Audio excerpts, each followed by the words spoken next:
you share something that you have to reflect upon. How do you react? What reaction? Like when you see someone, I know this from when we go through diversity, equity, and inclusion with companies, and cultural difference is definitely one aspect of diversity, right? When we expose ourselves to people from different cultures, because sometimes we don't know the culture. I don't know how it is to be a Muslim, for example. I don't know. I just don't know. And because I don't know, I tend to put people in a group. We are an in group, and everyone else, it's out group, right? Yeah. And when I don't know enough about them, I don't have friends, I have not been interested to study their culture, I don't understand their prayer or Ramadan or any of these customs, it's very easy for me to just stay away, because I don't understand them, and things that we don't understand sometimes scare us. Yeah, absolutely. Fear is a huge factor here.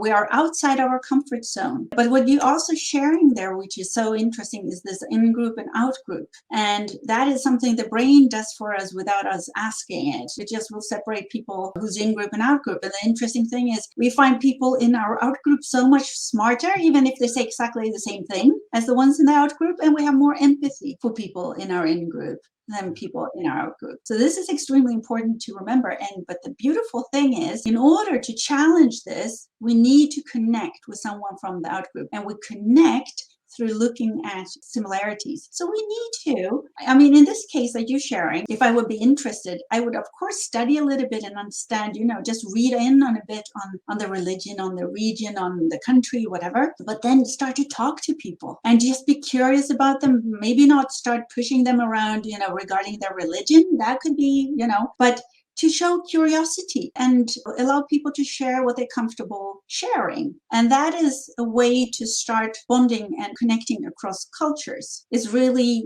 again, asking the questions, listening to what people actually say. And this is the human connection is really the starting point.